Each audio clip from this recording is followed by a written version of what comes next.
The Trump administration lays out a highly restrictive set of guidelines for daily life. The stock market collapses, and San Francisco shuts everything down. I'm Ben Shapiro. This is The Ben Shapiro Show.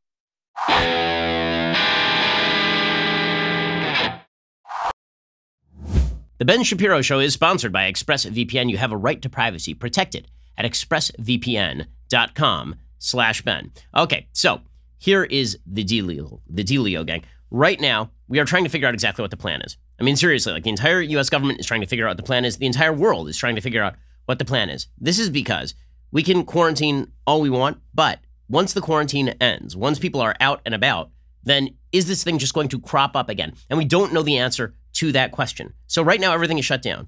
The shutdown is basically because we are trying to, as we've explained on the show before, flatten the curve. The goal being that, yeah, everybody eventually is going to get coronavirus. It'll become part of our sort of seasonal flu, daily life is sort of the theory.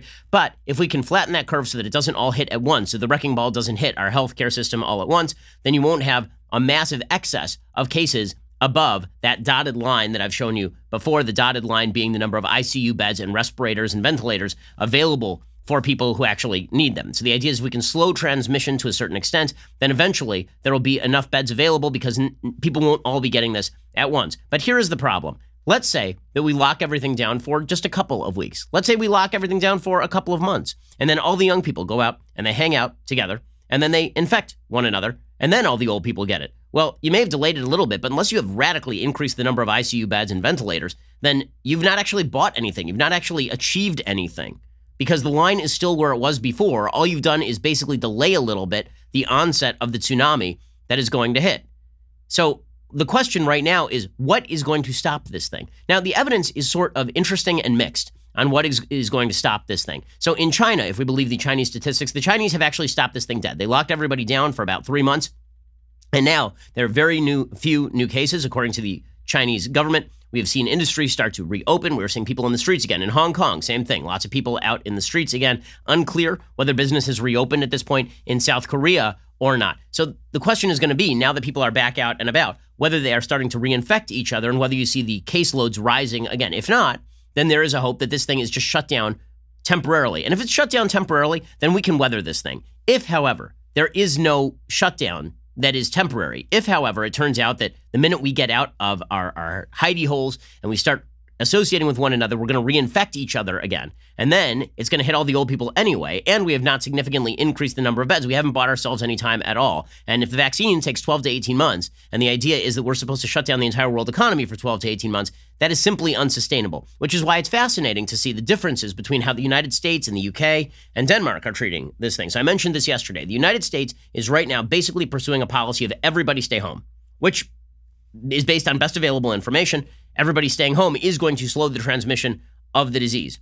Okay, the UK was pursuing a policy originally of herd immunity. Let everybody who's under the age of 60 walk around freely, go about their business, get the coronavirus, develop an immunity to coronavirus, and then once it's passed through the population, there's not as much chance that all of those people are going to pass it on to the old people. The problem is, it turns out that a lot of the people were still visiting with old people. Grandma and grandpa were still getting it, and this is why the UK is now imposing American-style restrictions. Meanwhile, in Denmark, they're trying the UK-style experiment. They're basically saying everybody under the age of 70, go about your daily business, go enjoy your life. We'll develop herd immunity. If you're over the age of 70, stay in your house. We're going to slip a rent check and some food under your door and just deal with it for like 3 to 4 months. It'll be interesting to see which one of these bears the most dividends. In the long term, it may actually be the Danish example. It may be Denmark.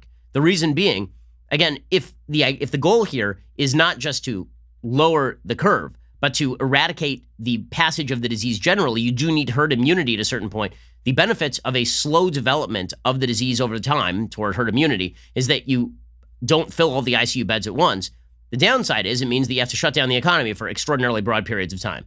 In Denmark, the hope is that if you can segment off people who are older, that you can get the best of both worlds, that all those old people will not get the disease and all the young people will get it, but most of them will be okay. And by most, we mean nearly all of those people will basically be okay. These are the sort of trade-offs that public policy has to take into consideration because the economy shutting down is a major public policy consideration. Millions of jobs are going to be lost across the world this month and next.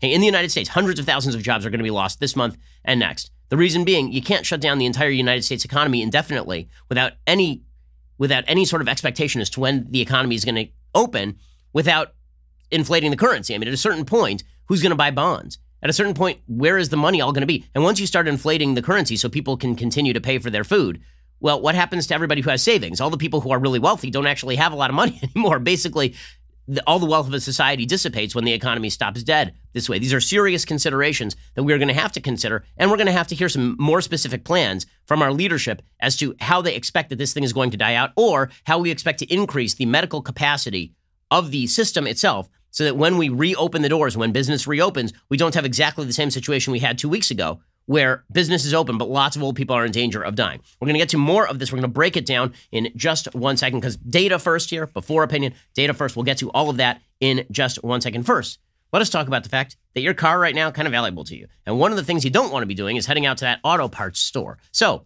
you got a breakdown?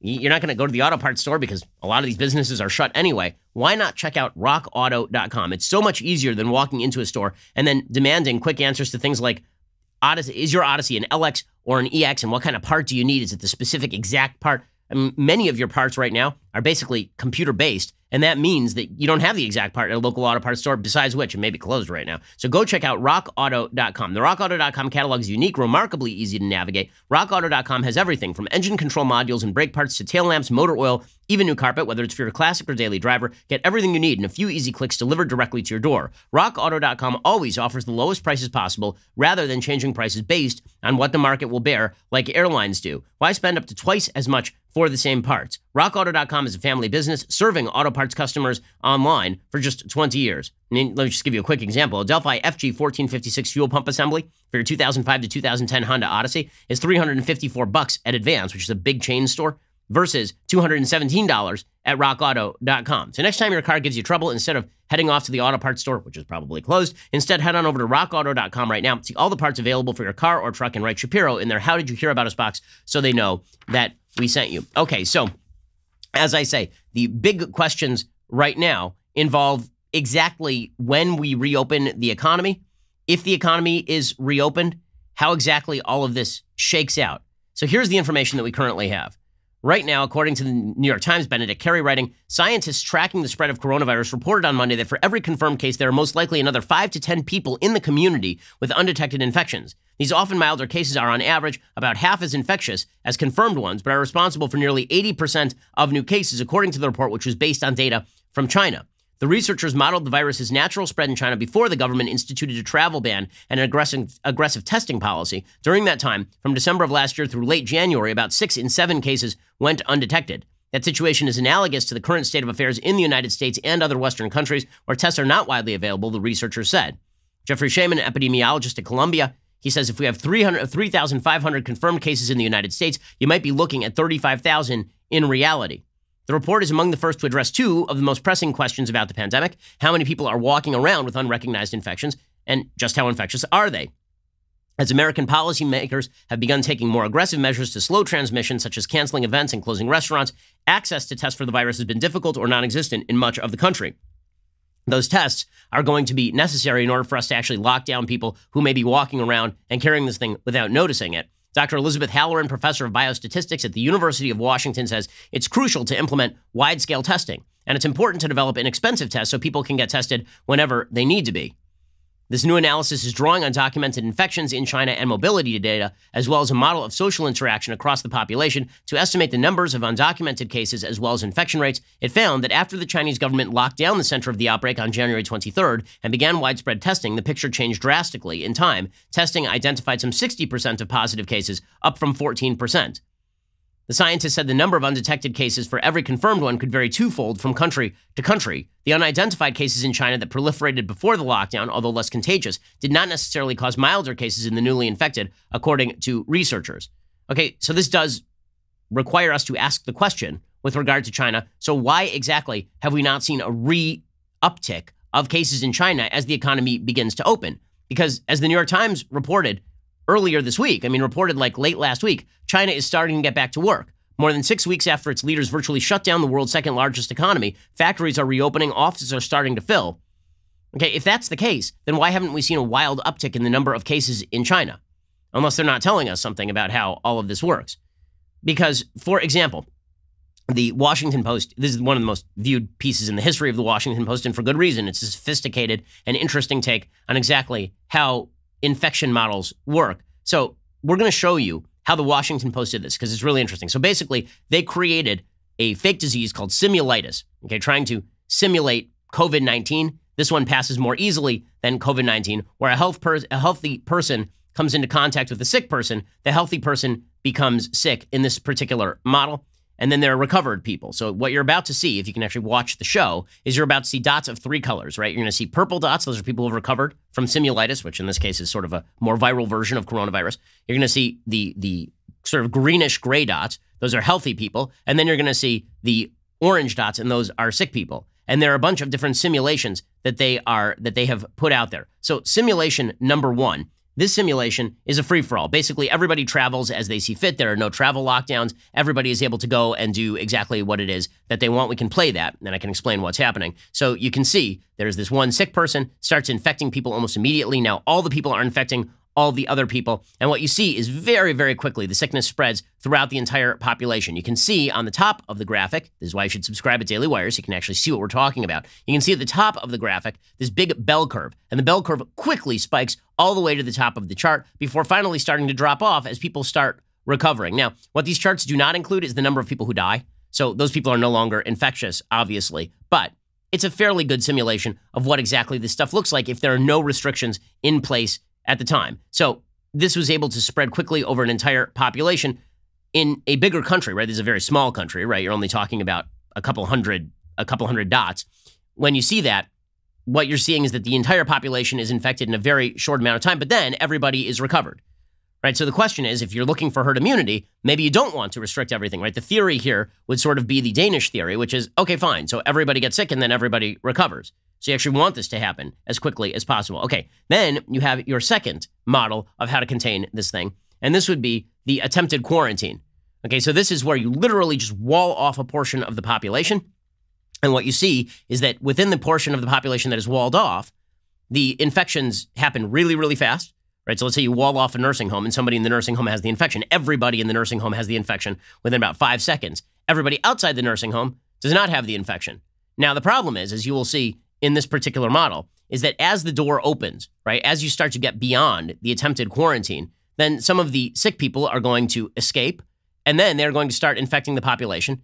And then you get this sort of secondary spike where all of a sudden a lot of people are getting the infection, but you've seen that the curve has been flattened. So the idea here would be sort of what the United States is trying. Everybody stay home. Now that you are staying home, the curve is rising, but rising later. And so the idea is because the curve here is flatter, then presumably the number of beds that are built in the meantime are going to relieve pressure on the healthcare system. Now, that only works if you actually raise the number of beds that are available. It only works if you actually pay for new ventilators. It only works if you build new hospitals. So all of that has to happen in this model in order for the effects not to be as bad as the first model where you just let everybody run around without any sort of restrictions. Okay, then there's the third model. The third model is moderate social distancing. In moderate social distancing, this happens when about a quarter of the population moves around and everybody else stays home or socially distances.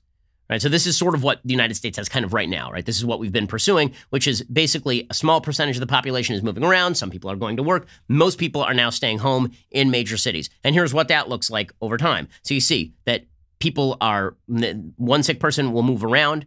Every person they hit gets sick, but they're hitting a lot fewer people because not that many people are moving around. And so the entire disease vector just moves a lot more slowly, like a lot more slowly. Yeah, people are getting the symptoms, but it's happening extraordinarily slowly over time.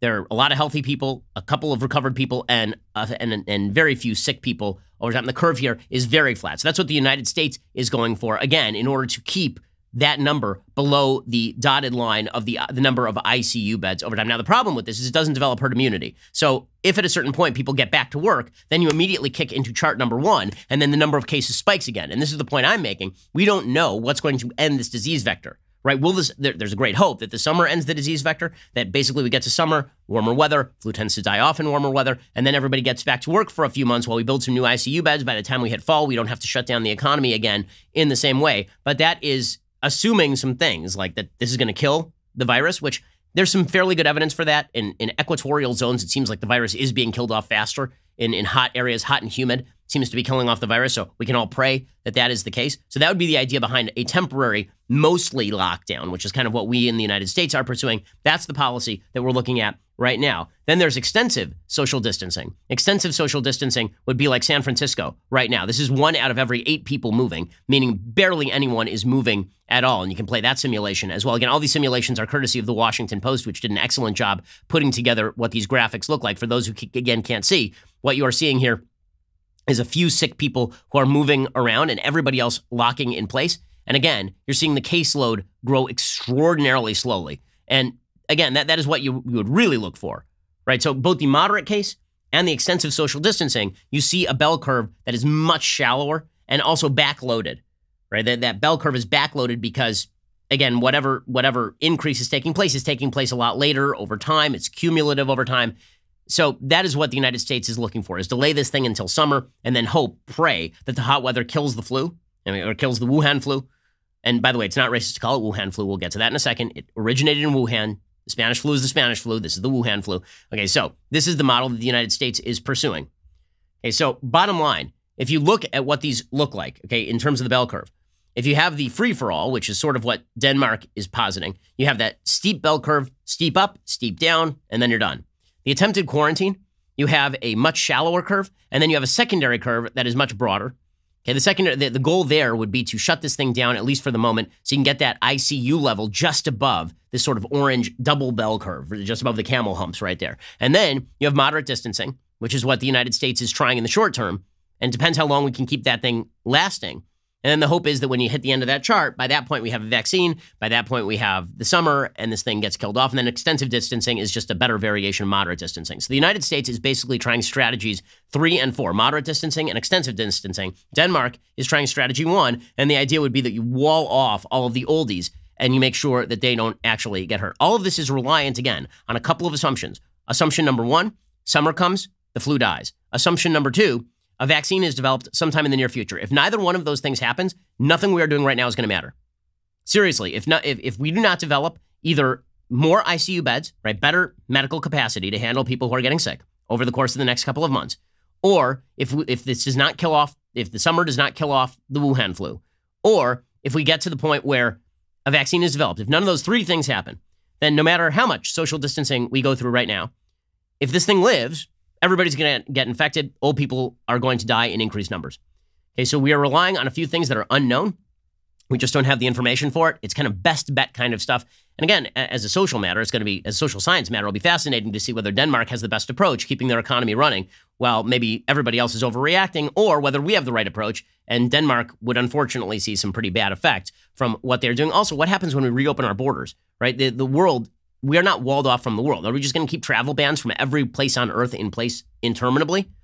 Or is the idea that we are going to gradually relax those travel bans? Again, policy is completely in flux right now. We'll get to more of this in just one second. We'll bring you the latest news and then the Trump response. They've issued some new CDC guidelines. We'll get to that in a second. First, right now, you might be thinking a lot about death. Well, this would also be a good time. You're sitting at home.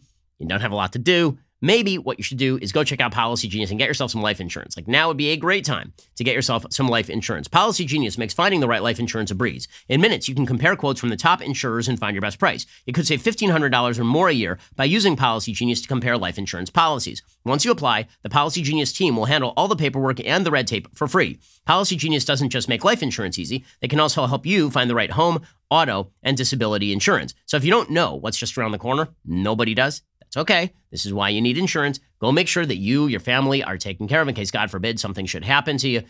Listen, it's bad enough if somebody dies, but it's that much worse if their stream of revenue and stream of income is completely cut off to their family. And it's just the responsible thing to do. If you got a family, go get life insurance right now. Shop competitively and get the best possible deal, the best possible price from PolicyGenius.com. Policy Genius, everybody gets the future wrong. Who could have predicted this crap? But it's better to get life insurance right. PolicyGenius.com. Go check it out right now. Okay, so all of this has some pretty significant financial implications. We've gone through all the simulations. We've shown you how exactly all of these various policies would work. No quarantine, partial quarantine, total quarantine, everybody staying home. Right? We've gone through all of that. The financial ramifications of each of these makes a huge difference, because the fact is that if we have no data on when the economy gets restarted, if the idea is we're just going to stay in lockdown until there's a vaccine, which could take 12 to 18 months, the world economy that's not a recession, that's a depression. because the fact is there are businesses operating on the margins right now that are going to go under, which is awful in and of itself. Okay, a lot of people are going to lose their livelihoods over the next couple of months. And the government is stepping in and taking measures along these lines.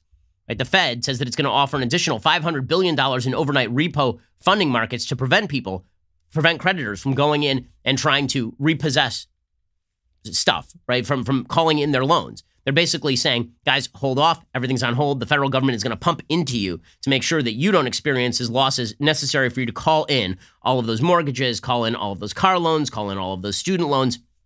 We're going to step in right now, and we're going to stopgap this thing for the moment. And that's good policy so long as it's a stopgap. It cannot be permanent because eventually, how are you going to fund this? There are only a couple of ways you can fund this, right? One is that you are betting that sometime in the future, taxpayer dollars will pay for this, and so you're selling off bonds. And then who do you sell the bonds to? If the rest of the economy is shut down, who can afford to buy the bonds, right? Every single country on planet Earth right now is in the same situation the United States is in. So are we all going to sell our bonds to each other? Who exactly is the bond buyer at that point, right? Is the Chinese government going to buy American bonds? I mean, the Chinese government is already bankrupting itself. So do they have the money to buy American bonds? Maybe they buy American bonds in the hopes that America's economy recovers faster. But again, that is all dependent on the underlying condition being alleviated. If coronavirus is not alleviated over the next 12 to 18 months, there will be no bond market.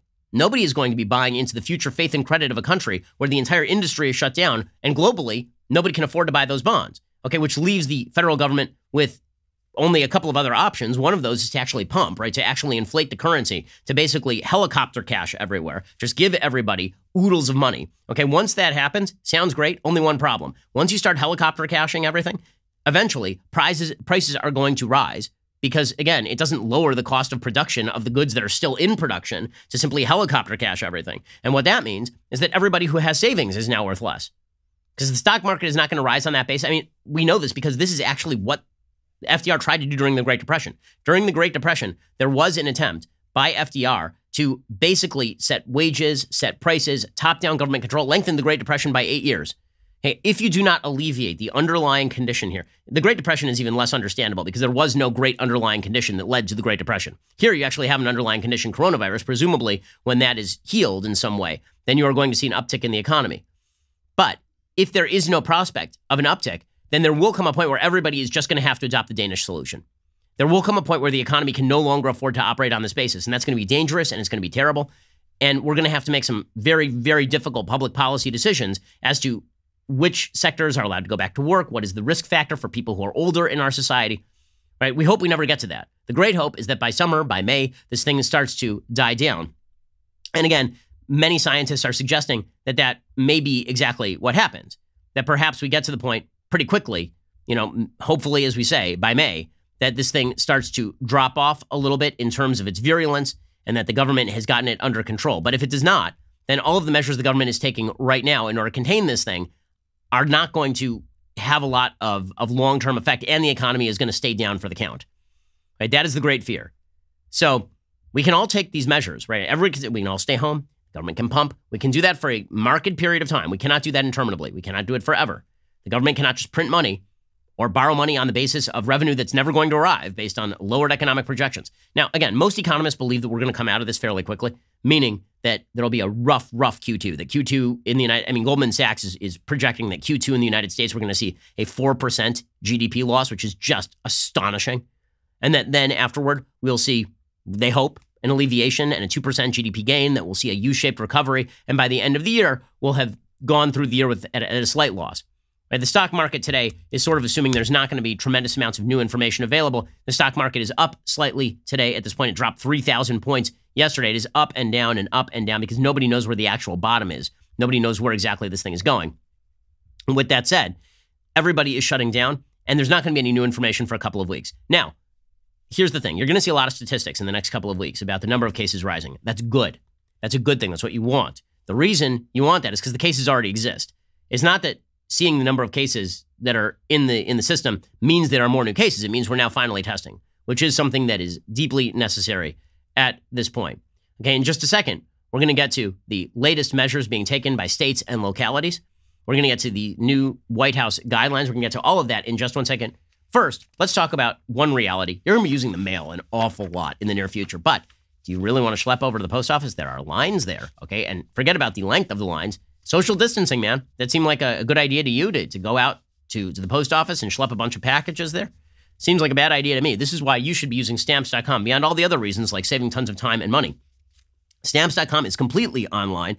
Plus, if you save 5 cents off every first-class stamp and up to 40% off shipping rates, you are doing really well. Simply use your computer to print official U.S. postage 24/7 for any letter, any package, any class of mail, anywhere you want to send it. Once your mail is ready, just hand it to your mail carrier or drop it in a mailbox. It is indeed that simple. Think about how much time and money you could have saved on letters and packages over the years, and think about the fact that they're telling you to stay home. You can stay home and still use Stamps.com. Stamps.com is a no-brainer. It saves you time, it saves you money, and it saves you the hassle of having to be out in public at a time when you're not really supposed to be out in public. Right now, my listeners get a special offer that includes a 4-week trial plus free postage and a digital scale. No long-term commitment. Just head on over to Stamps.com, click on the microphone at the top of the homepage, type in Shapiro. That is Stamps.com. Enter code Shapiro. Go check it out right now. Okay, so the San Francisco Bay Area is the first place in the nation that has essentially told people to shelter in place. This is going to become very quickly, I think, the standard for the United States.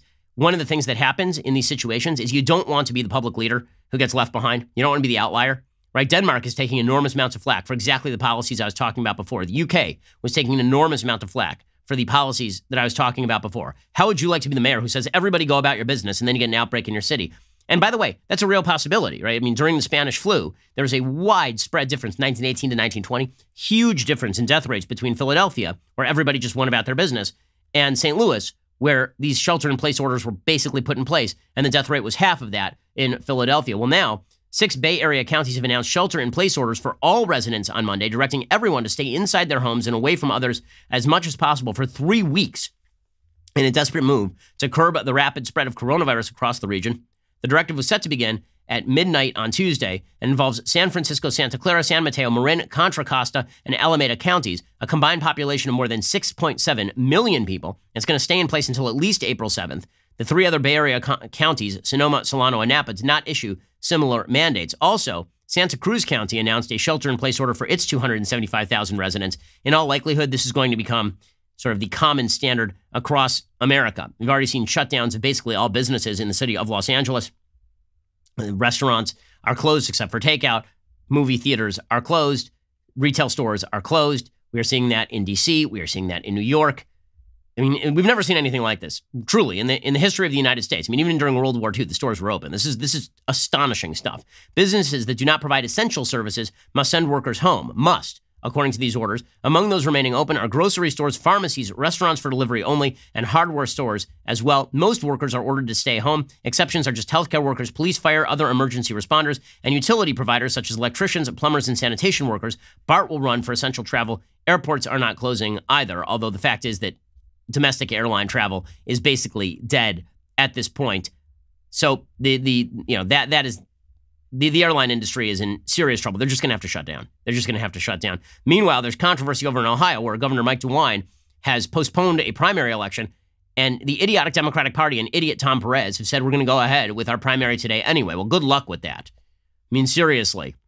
I mean, the governor, there's been talk about, a judge said you can't shut it down, and DeWine said I am shutting it down, and people are like, well, this is a constitutional crisis. No, the negotiations between executive branches and the judiciary are ongoing. It is not a violation of American governance for a governor to say, listen, I'm not going to pay attention to that court order, and then the thing gets elevated. Again, in emergency situations, this sort of stuff tends to go by the wayside. DeWine tweeted, during this time when we face unprecedented public health crisis, to conduct an election tomorrow would force poll workers and voters to place themselves in an unacceptable health risk of contracting coronavirus. Meanwhile, the Secretary of State, Frank LaRose, said that he's going to seek a remedy through the courts to extend voting options so every voter who wants to vote will be granted that opportunity. Frankly, I'm shocked the DNC decided to go forward with this thing anyway. Okay, meanwhile, the White House announced all sorts of new guidelines yesterday. Sorry, quick note. First, there are no shortages, okay? So this idea, you don't have to rush over to the grocery store or the pharmacy. These things will be stocked. NBC's Nightly News with Lester Holt was pointing out that the supply chains are still in place. The good news is nobody's starving, thank God. Okay, the fact is that capitalism, amazing solution to stocking the shelves. Here is Lester Holt reporting last night on NBC News. So there will be food. There's not a reason to stock up. Just come back tomorrow. In Maryland today, trucks loaded with supplies headed to a slammed Costco. The same in Florida. Pinched public stores getting resupplied. In California, the Northgate Gonzalez Market, one of many shoppers now opening early, just for older shoppers 65 and up. We're going to have exclusive for seniors. And tonight at an Aldi, there is enough toilet paper. Okay, so that, of course, is good news. The White House yesterday came out and announced some new guidelines. President Trump said that this outbreak could last until July or August. Originally, the media reported that Trump was going to keep all these restrictions in place until July or August. The fact is, we do not know how long these restrictions are going to last. In reality, do you think the American people are going to simply shelter in place all the way until July or August? It is currently March 17th. Do you really think the American people are going to shelter in place for 4 months? Okay, that is something, it's just not going to happen. Realistically speaking, it's not going to happen. Here's President Trump suggesting the outbreak could last until July or August. Then Dr. Anthony Fauci said, well, the restrictions aren't going to last until July or August, but the outbreak could. It seems to me that if we do a really good job, we'll not only hold the death down to a level that is much lower than the other way, had we not done a good job. But people are talking about July, August, something like that. So it could be right in that period of time where it washes through. Other people don't like that term, but where it washes through.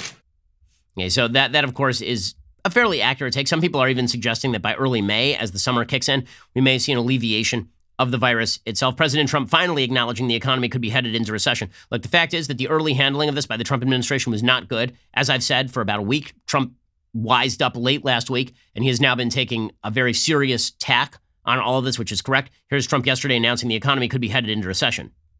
Stock market took another hit today. Is the U.S. economy heading into a recession? Well, it may be. We're not thinking in terms of recession. We're thinking in terms of the virus. Once we stop, I think there's a tremendous pent-up demand, both in terms of the stock market and in terms of the economy. And once this goes away, once it goes through and we're done with it, I think you're going to see a tremendous surge. Okay. President Trump also suggested that the best thing for the stock market is to get through the crisis, which of course is true and does speak to what exactly are the financial measures that are being taken. This is why the suggestion that the Fed lowering its rate to zero was going to jog the economy is idiotic. Until this whole thing is actually solved, there isn't going to be no jog to the economy. Right now, it is just a matter of get through it until either a vaccine is found or until the summer kills off this Wuhan virus. Here's President Trump. Stocks continue to fall today. Would the White House support negative rates? Best thing I can do for the stock market is we have to get through this crisis. That's what I can do. That's the best thing we can do. That's what I think about. Once this virus is gone, I think you're going to have a stock market like nobody's ever seen before. Yeah, and of course, I think there's truth to that as well. I mean, the fact is that when we do come out of this will have been a very good time to buy stock. But not a lot of people have tons of disposable income, considering that their businesses are being shut down. President Trump did say that we now recommend that nobody gather in groups of 10. So much for your holiday party, gang. And if you have a family of 12, then I guess 2 of them are out on the doorstep. Here's President Trump. My administration is recommending that all Americans, including the young and healthy, work to engage in schooling from home when possible, avoid gathering in groups of more than 10 people, avoid discretionary travel, and avoid eating and drinking at bars, restaurants, and public food courts. If everyone makes this change or these critical changes and sacrifices now, we will rally together as one nation, and we will defeat the virus, and we're going to have a big celebration all together. Okay, and again, all of that is true. All that we need is one of 3 things to happen. We need a massive increase in the number of ICU beds and ventilators. We need this Wuhan virus vaccine right now, or we need the summer to kill off the flu. Now, again, even if the summer kills off the flu, we are still going to need that increase in ICU beds. We are still going to need that increase in vaccine. The reason being that there could be a second wave of this. What people don't realize about the Spanish flu, there were actually 3 waves of the Spanish flu. Wave number 2 was the one that killed the most people. President Trump, in another piece of good news, he suggests that a vaccine candidate for phase 1 has begun. In actuality, there are actually several candidates for a phase 1 vaccine. There's one here. I believe there's one in Germany. I believe there's one in Israel. Here is President Trump. I'm also pleased to report today that a vaccine candidate has begun the phase 1 clinical trial. This is one of the fastest vaccine development launches in history. Not even close. We're also racing to develop antiviral therapies and other treatments, and we've had some promising results, early results, but promising, to reduce the severity and the duration of the symptoms. And I have to say that our government is prepared to do whatever it takes we're doing. Okay, the acting DHS secretary added that a domestic travel shutdown is on the table. That, of course, makes perfect sense considering that nobody is flying anyway. I mean, the airlines have taken a massive hit. Here's the acting DHS secretary announcing that we may shut down the airlines. As you heard the president say, it's certainly something that we continue to look at, certainly in the task force. There are no immediate plans for any domestic travel restrictions. But as I often say, we like to keep all options on the table. And again, as the virus continues to evolve and our medical strategy continues to evolve, then that's certainly something that we'll take a look at. Deborah Birx, who's heading up the president's coronavirus response, she also says we're looking at the best responses from everywhere. Look, the entire federal government is on this thing. So are all the state governments. Again, the big question is going to be, what's the end date here? What's the end date? Because the fact is that we're already seeing this in countries around the world. People are already coming out of isolation, especially free countries where you're not going to have people with machine guns in the streets telling people to get back in their homes. Thank God, that's a good thing.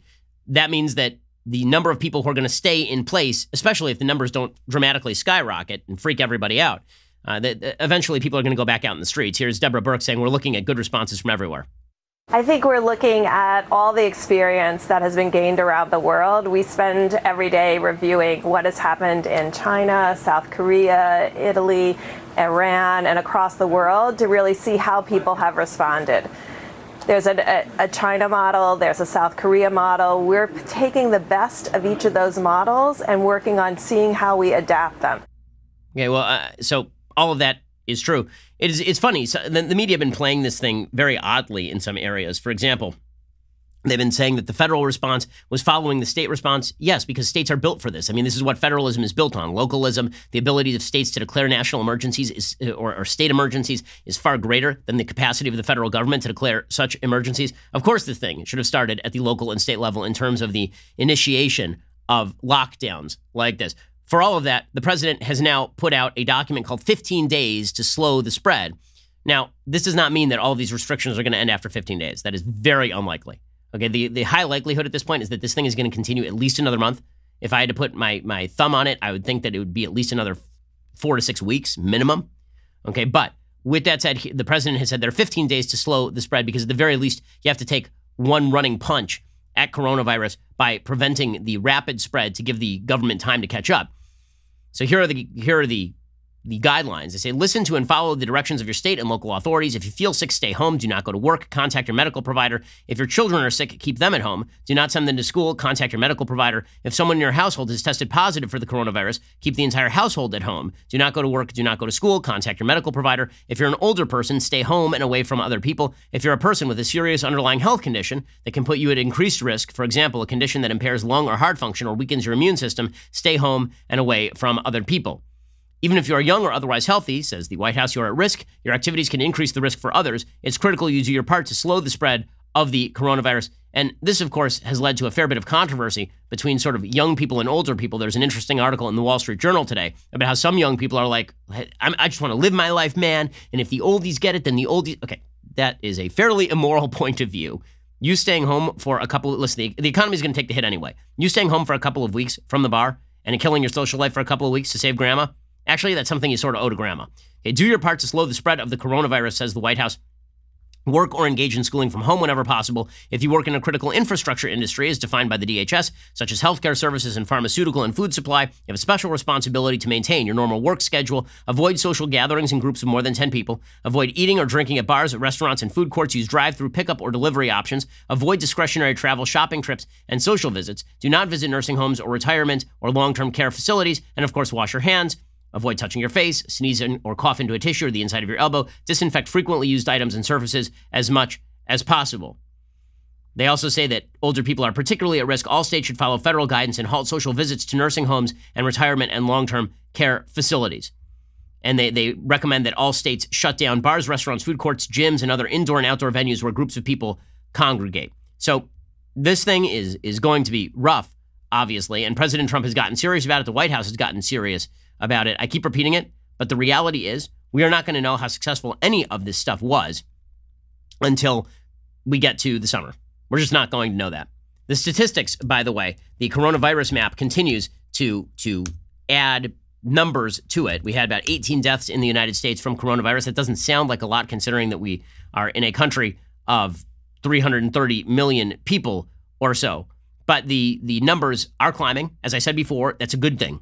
Okay, the fact that the numbers are climbing means that there's more tests that are now available, and there are drive-through tests that are being made available. With all of that said, Governor Andrew Cuomo is basically the tip of the spear in declaring this an emergency. He's been asking for literally tens of thousands of ICU beds from the federal government, which is something the federal government, it takes time to generate that sort of stuff. Cuomo has a piece in the New York Times today, says, "Dear Mr. President, the coronavirus pandemic is now upon us. Data from other countries show us clearly where we are headed. Every country affected by this crisis has handled it on a national basis. The United States has not." Okay, first of all, that is just not true. Okay, Italy did not hand it on a national basis. They shut down northern Italy, then they finally shut down the entire country. They lagged. Okay, we are actually not lagging nearly as bad as Italy did. We're several days ahead of Italy in terms of our response. Cuomo says state and local governments alone simply do not have the capacity or resources to do what is necessary, and we don't want a patchwork quilt of policies. Okay, but again, the federal government can declare the policies, but it's very difficult to actually effectuate those policies without the state and localities actually making that happen. And Cuomo says, "There is now only one question your team must answer for you. Can we slow the spread of the disease to a rate that our state health care systems can handle?" The answer increasingly looks like no. That doesn't mean that we should not try. There are fewer options available at this late date. The federal government should move to implement them swiftly. He say that we need more tests, obviously, and there were screw-ups by the CDC throughout this entire process. Joe Biden falsely claimed that the president rejected WHO tests. That's not true. The CDC just screwed this thing up. They said they had the test, and then they didn't actually have the test, and somebody's head at the CDC needs to roll for that when all of this is done. Also, Cuomo suggests that we have to have closing of schools and businesses, and those have federal implications. And we need to have consistency in those shutdowns. He says some things about the ability of businesses to simply cross state lines, but that I think is a little bit exaggerated. With that said, the federal government is now engaging in commercial buying of paper, which is actually a very good thing. They need to do that because that is basically ensuring that those short-term loans that many small businesses are reliant upon don't get called in immediately. And then Cuomo's big ask is that the federal government actually mobilize the Army in order to build new facilities. Cuomo says, "You must anticipate without certain action the imminent failure of hospital systems is all but certain. According to one projection, as many as 214 million people in our country could be infected over the course of the epidemic. Of those, as many as 21 million people could require hospitalization, which would crush the nation's medical system. New York State has just 53,470 hospital beds, only 3,100 of which are intensive care beds, which, of course, is not even close to the number that we need. Our country as a whole has fewer than 1 million staffed hospital beds, fewer proportionately than China, South Korea, or Italy."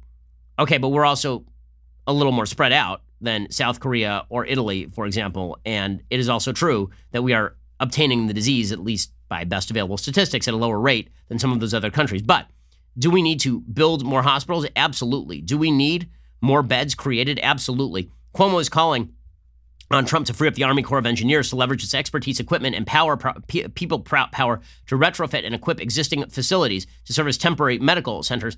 That is probably a good idea.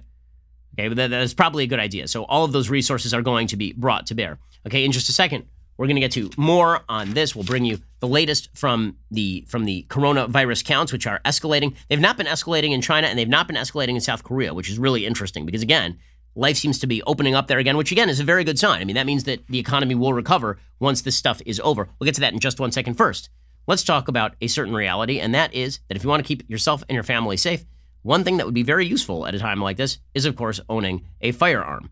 Owning a rifle is an awesome responsibility. Building a rifle is no different. Started in a garage by a Marine veteran more than 2 decades ago, Bravo Company Manufacturing builds a professional-grade product which is built to combat standards. That's because BCM believes the same level of protection should be provided to every American, regardless if they're a private citizen or a professional. The people at BCM assume that when a rifle leaves their shop, it will be used in a life or death situation by a responsible citizen, law enforcement officer, or a soldier overseas, so every component of a BCM rifle is hand-assembled and tested to a life-saving standard. The people at BCM believe it's their moral responsibility as Americans to provide tools that will not fail when it's not just a paper target. And whenever there is a difficult situation, you always worry about crime rates rising.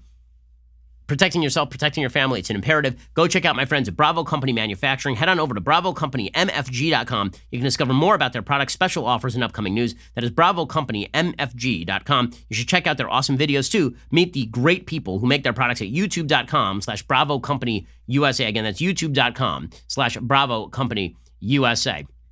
Okay, so here are the latest counts with regard to the coronavirus. So about 190,000 total confirmed cases across planet Earth. Right now, there are about 81,000 in China. That's been stagnant for quite a while, and China's reopening life, which, again, I keep saying this, that's actually really good news. mean, that does suggest that once this thing is shut down to a certain extent, that it sort of dies out and is less transmissible. So that's a good thing. Italy is continuing to see an escalation. They've got 28,000 total cases in Italy with 2,158 deaths in Italy. But it seems that even in Italy, this thing may be leveling off just a little bit. Iran is reporting statistics that are completely false. They say they have 16,000 cases in Iran. That's probably off by maybe even an order of magnitude. Spain is starting to see an escalation. The United States has about 5,000 diagnosed cases. Again, you should expect that to spike. We only have 85 deaths so far, and most of those are still in the nursing homes in Washington State. About 40 of those were in a nursing home in Washington State. Those are the current statistics that we are seeing. In just a second, we're going to get to the idiotic controversy of the day. We've given you all the information, but there's an idiotic controversy of the day. The idiotic controversy of the day is that the president of the United States labeled this the Chinese virus, which of course is the end of the world. We'll get to why this is utterly uncontroversial, and actually it's a good thing that Trump is saying this. We'll get to that in a second. First, gang, got to tell you, Daily Wire membership is the only way you should be viewing our content. You're missing all the best features. Right now, using promo code Shapiro, you get 10% off any member plan you choose. Become part of our community. What makes membership so great? Well, members get our articles ad-free, access to all of our live broadcasts and show library, the full 3 hours of The Ben Shapiro Show, select bonus content, access to the mailbag, and more. Plus, our new all-access tier gets you into exclusive live online Q&A discussions with me, Andrew Klavan, Matt Walsh, Michael Knowles, plus Daily Wire writers and special guests. Don't forget, you also get the greatest of all beverage vessels right here before you. The leftist tiers tumbler. You get all of that plus 10% off when you use promo code Shapiro. I should also mention that thanks to coronavirus and the shutdown, we have been trying to ensure that we can all hang out together.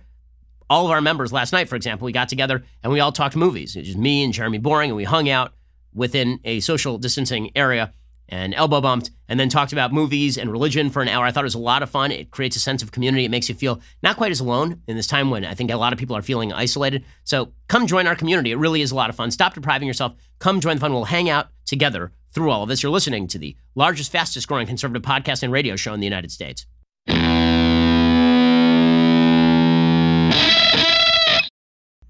So the federal government has now proposed an $850 billion emergency fiscal package. That is a good idea because if it is targeted, again, at commercial paper, it's targeted at shoring up those small businesses that don't want to have their loans called in on them. That is a useful thing. It's not going to reactivate economic activity, of course. It would be idiotic to suggest economic activity is reactivated as coronavirus continues to plague the globe. Meanwhile, everybody is apparently a moron about labeling the coronavirus Wuhan flu or the Chinese virus. President Trump last night tweeted about the Chinese virus.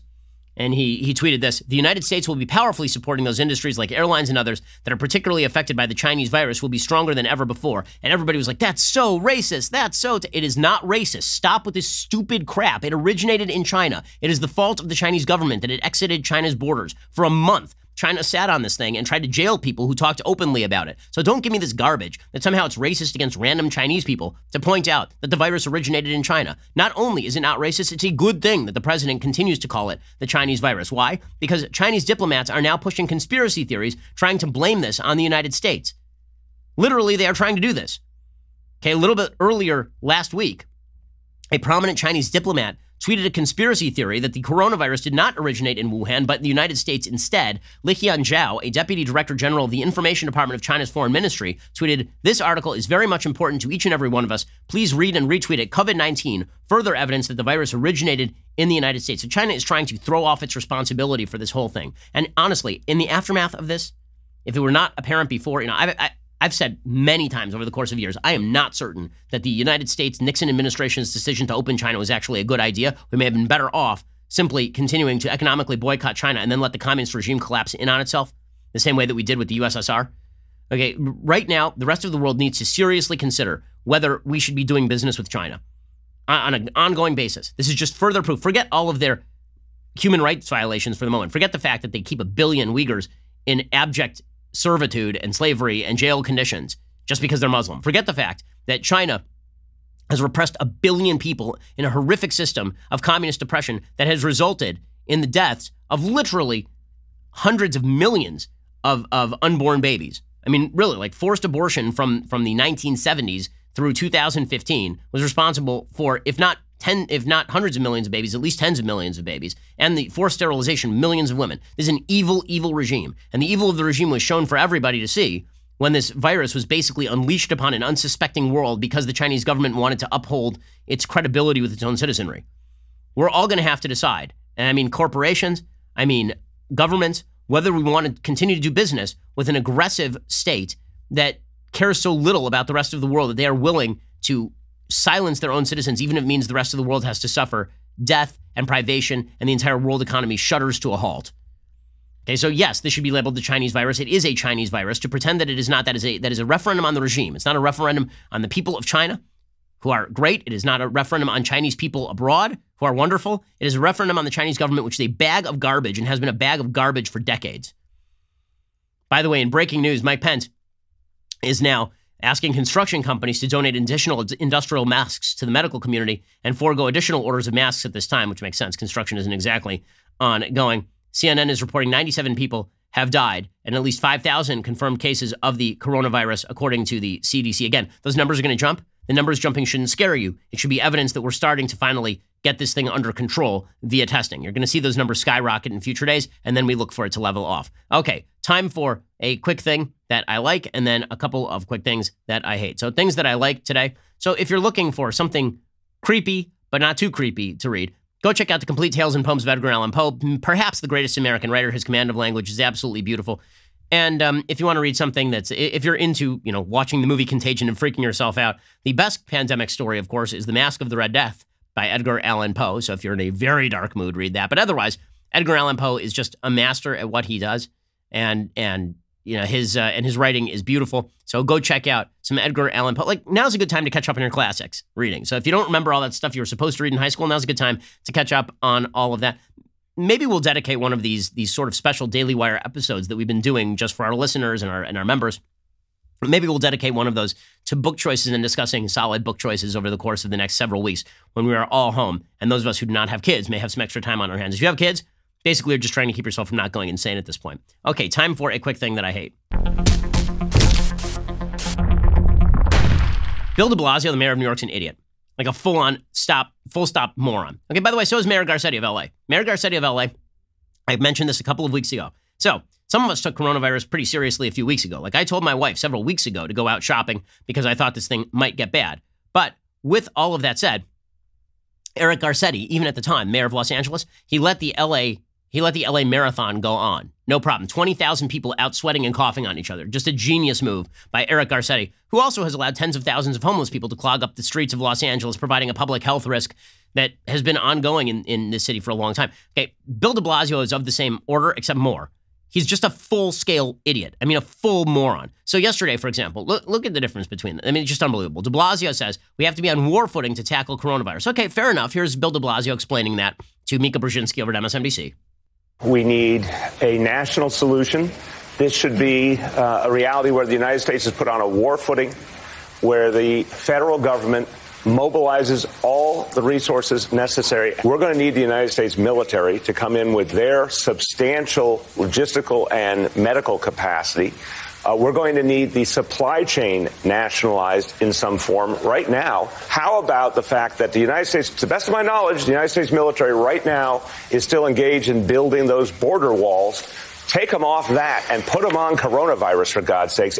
Okay, first of all, these are not mutually exclusive. Second of all, I do not think that mass numbers of the American military are building the border wall right now. This sort of politicization is completely idiotic, but perfectly predictable considering politics in this country never stops, even in the middle of a pandemic. Okay, that same idiot, Bill de Blasio, was filmed going into a YMCA to work out, despite the fact that I believe there is a current gym shutdown in New York City. You're not supposed to go to the gym because it is indeed a germ factory, and unfortunately, coronavirus lives on metal for days on end, which is why you can ask people around the office. I advised them a week ago, and I myself did this, to go out and get some gym equipment at home, have it delivered via Amazon, which, by the way, thank God for Amazon. All you morons who were ripping on Amazon like 5 minutes ago, all you idiots who are like, Amazon's an evil, rapacious company. Guess who's keeping the country going right now?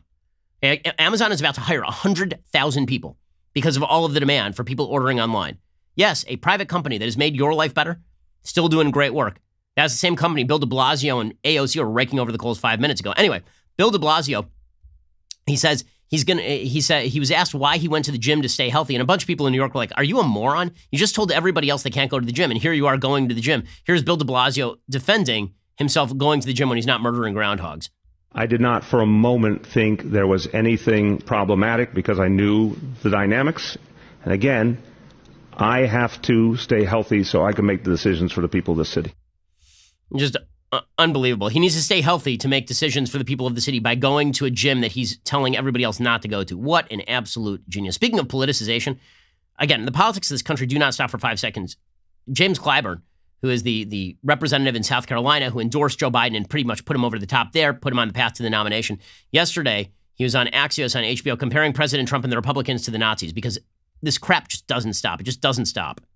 During his State of the Union address, Trump told 31 lies. Fully half of those lies, the Republican side of the aisle was standing up and cheering.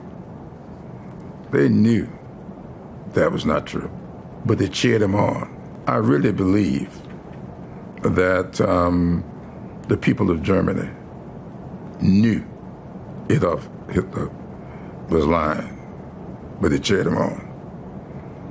And before they knew it, they no longer had a chancellor, but a dictator. Anything that's happened before can happen again.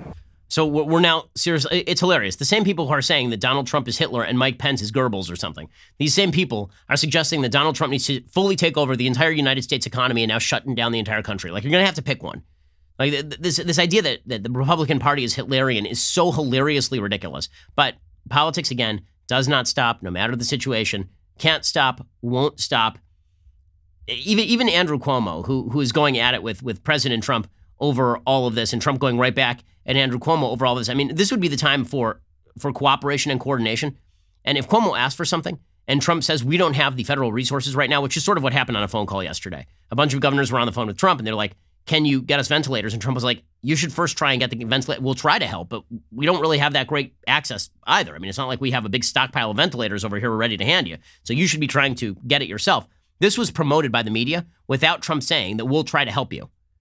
Because people still have an agenda, even in times of global pandemic. All of this crap has to stop. Put it aside for the moment.